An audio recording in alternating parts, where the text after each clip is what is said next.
Okay, hello learners, how do you do? I am fine, and you? My name is Chalacho Ayal.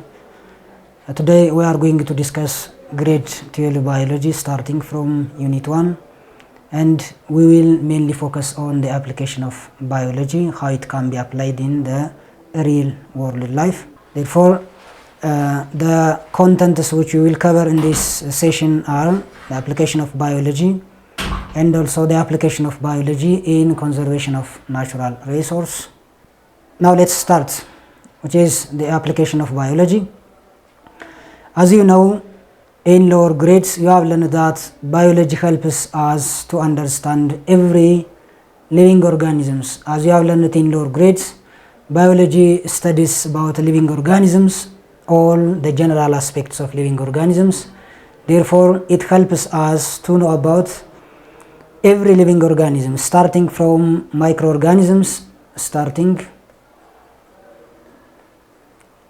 from microbes to higher organisms. That means it may include both animals and plants. Therefore, biology helps us to understand every aspect of living organisms in the real world, and biological science is very useful to determine where some disease and pests come from. ከዚህ በተጨማሪ የባዮሎጂ ጥቅሙ ምንድነው? ህይወት ያላቸውን ኦርጋኒዝሞች አጠቃላይ ምንነታቸውን አጠቃላይ ስለነሱ እንድናውቅ ከማስቻሉ በተጨማሪ የተለያዩ በሽታዎች መነሻቸው ከየት እንደሆነ፣ ምን አይነት ችግር ሊያመጡ እንደሚችሉ፣ ምን አይነት መፍትሄ ሊሰጠው እንደሚችል እና እጽዋትን ሊያጠቁ የሚችሉ የተለያዩ ፔስትስ ከየት እንደመጡ የመሳሰሉትን መነሻቸውን ከነ ማጥፊያ መፍትሄያቸው ለማጥናት ያስችለናል ባዮሎጂ። ሌላው ምንን ያካትታል ባዮሎጂ ካልን biology covers a number of studies, and we will see some of the areas of study that biology covers. The first one is it covers the study of the functions of living organisms. At the beginning we have said that every aspect of living organisms is studied by biology. Therefore, it is one of the areas on which biology is important. That means we study every function of living organisms using biology. The second one that biological study includes is about the origin or the evolution of a species. It studies about how living organisms are originated. The point where living organisms are originated. ህይወት ያላቸው ኦርጋኒዝሞች አጠቃላይ መነሻቸው ከየት ነው፣ ከየት መጡ፣ ላይፍ የሚለው ነገር ህይወት ያለው የሚለው ነገር ከየት መጣ የሚለውን ለማጥናት ስንፈልግ ባዮሎጂካል ስተዲ አንዱ የሚያካትተው የሚሸፍነው ኤሪያ ይሄ ነው። The other one is it also includes the study of the discovery of disease. We have said that biology studies about the sources of the disease, from where those diseases are occurred, and how those diseases can be removed or cured or treated. ስለዚህ የተለያዩ በሽታዎች ከየት መጡና ምን አይነት መፍትሄ ሊኖራቸው ይችላል የሚለውን ማጥናት ስንፈልግ we have to study biology.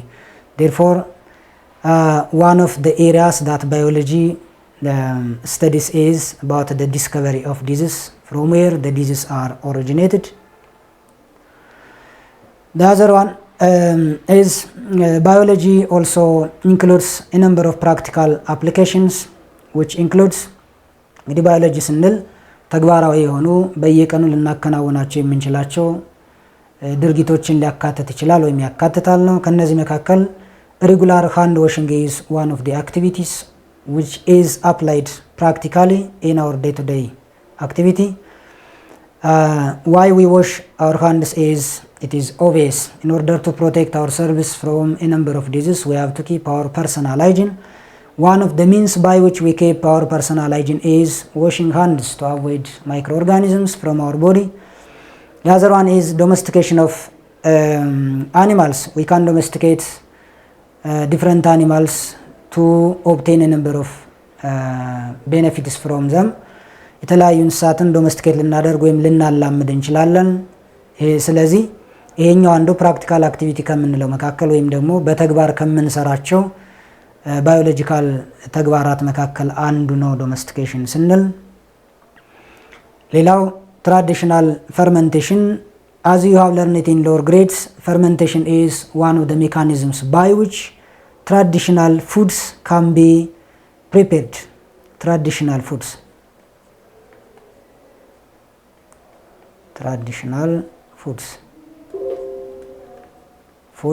and drinks are prepared using this method. በባህላዊ መንገድ እንግዲህ የተለያዩ የምግብ አይነቶች የተለያዩ የመጠጥ አይነቶችን በየቤታችን እንደምናዘጋጅ ይታወቃል። ስለዚህ ፕራክቲካል አክቲቪቲ ስንል በተግባር ከሚሰሩ የባዮሎጂ ግንዛቤዎች መካከል አንዱ ትራዲሽናል ፈርመንቴሽን ነው።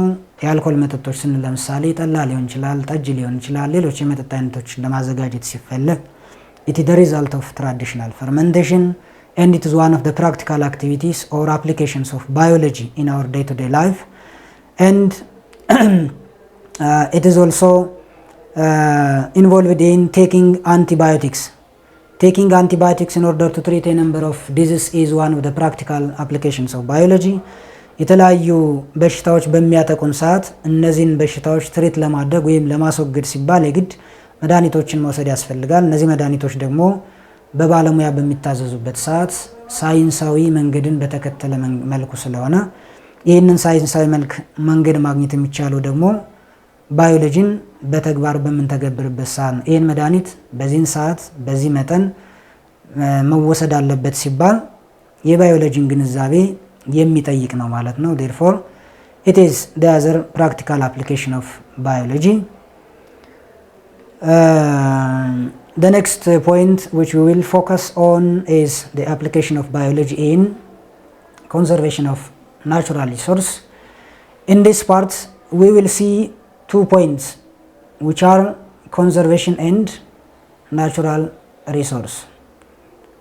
Conservation by itself is one of the points which we will see, and the other one is natural resource.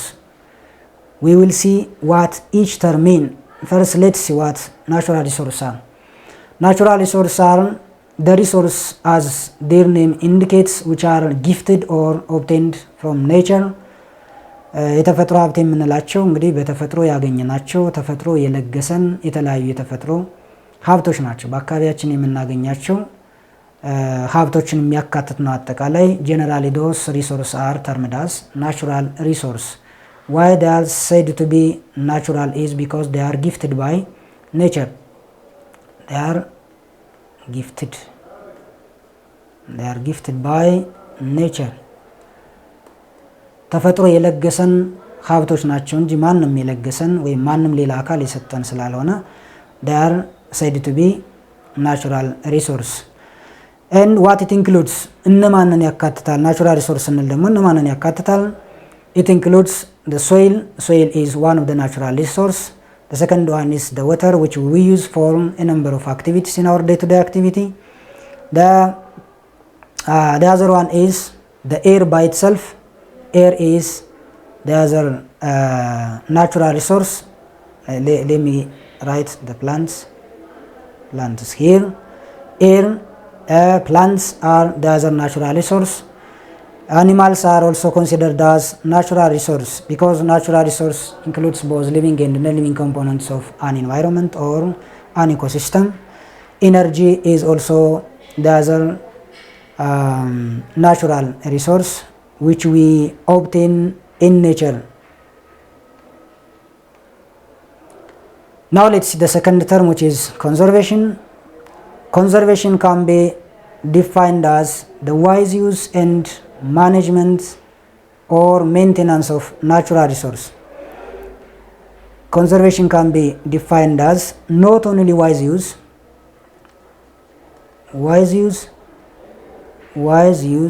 and management and also protection of natural resource. We have to protect our natural resources, not only using wisely, but also we have to protect them. Unless we protect those natural resources, they may be diminished or they may be also extinct. ኮንዘርቬሽን ስንል የተፈጥሮ ሀብቶችን በአግባቡ መጠቀምና መጠበቅ ማለት ነው። መጠቀም ብቻ ከሆነ ሊያልቁም ስለሚችሉ፣ ስለዚህ መጠቀም ብቻ ሳይሆን መጠበቅም ያስፈልገናል። ለምን እንጠብቃለን? እንዳያልቁ። የሚያልቁ ሪሶርሶችም ስላሉ we will see what those resources are. Therefore, conservation generally can be defined as the wise use and management as well as protection of natural resource in order to protect them from extinction or from disappearance. Then Ethiopia has a number of natural resources. Some of them are the gold. It is one of the resources that Ethiopia has. The other one is the platinum. The third one, which is considered as Ethiopia's natural resource, is the lakes. ሌክስ ስንል ሀይቆች ሊሆኑ ይችላሉ። ፕላቲኒየም፣ ጎልድ የመሳሰሉትን ኢትዮጵያ ውስጥ የምናገኛቸው የተፈጥሮ ሀብት ከምንላቸው መካከል የሚጠቀሱ ናቸው። ሌሎቹም ፖታሽ is the other resource which is found in nature in our country which is Ethiopia. Limestone, natural gas and coal are the other resource which are obtained in nature, and Ethiopia has such resources which are gifted in nature. Natural resource can be grouped into two types. እንግዲህ የተፈጥሮ ሀብት ስንል ቅድም እንዳልነው የተፈጥሮ ሀብት በአካባቢያችን የምናገኛቸው በተፈጥሮ የተሰጡን ሀብቶች ናቸው ካል አጠቃላይ እነዚህ ሀብቶች ደግሞ በሁለት ሊከፈሉ ይችላሉ። እነማን ናቸው፣ ምን አይነት ካራክተሪስቲክ አላቸው የሚለውን እናያለን ማለት ነው። በመካከላቸው የሚኖረውን ልዩነትም ለማየት እንሞክራለን። The first group of natural resource is renewable resource. Renew ስንል this is something which can be replaced. Therefore, renewable resources are the resources which include mainly living things and their products. ህይወት ያላቸውን ነገሮችና ከነሱ ልናገኛቸው የምንችላቸውን ውጤቶች የሚያካትት ነው ወይም የሚያጠቃልል ነው። ሪኒዌብል ስንል ኢናማሪክ የሚታደሱ የተፈጥሮ ሀብቶች ተብለው የሚጠሩት ወይም የሚታወቁት ናቸው። and those renewable resources can be used, reused and they can be replaced easily. Renewable resources can be used, reused as well as they can be replaced easily. አንዴ ብቻ ተጠቅመን የምንጥላቸው ሳይሆን አንዴ ተጠቅመናቸው በድጋሚ ልንጠቀማቸው የምንችላቸው እንደዚሁም ደግሞ ልንተካቸው የምንችላቸው የተፈጥሮ ሀብቶች በቀላሉ ሊተኩ የሚችሉ የተፈጥሮ ሀብቶች they are considered as renewable resource ሊተኩ የሚችሉ ወይም የሚታደሱ የተፈጥሮ ሀብት ተብለው የሚታወቁት ናቸው ማለት ነው። and they are finite. I mean they are infinite.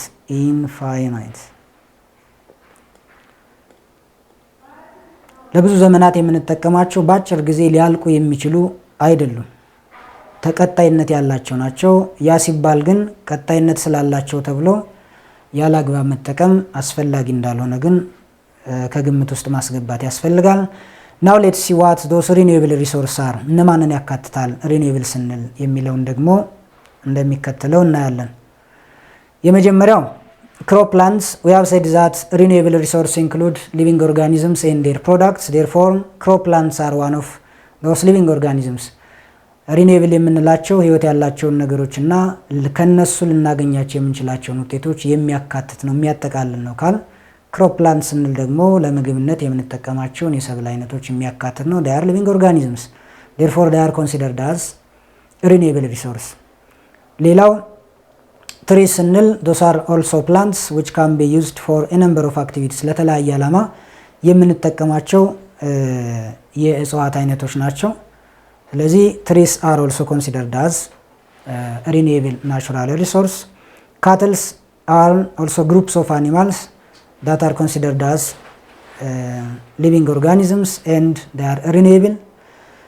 The other one is the chickens are also living organisms and they are renewable resource. Therefore, both plants and animals or generally living organisms are considered as renewable resource. They can be used, reused and they can be replaced easily. The second group of natural resource is non-renewable resource. Those are resources which include all the non-living components of an environment or the earth. በመሬት ላይ ያሉትን አጠቃላይ ህይወት የሌላቸውን የኢኮሲስተም ኮምፖነንቶች የሚያካትት ወይም የሚያጠቃልል ሲሆን ሪኒዌብል እንዳልናቸው በቀላሉ ልንተካቸው የማንችላቸው they can be used, they cannot be reused. ልንጠቀማቸው እንችላለን but we cannot use them again and again. በተደጋጋሚ ልንጠቀማቸው አንችልም። አንድ የተጠቅመናቸው ሊያልቁ የሚችሉ and also they cannot be replaced easily. They cannot be replaced easily. They cannot be replaced.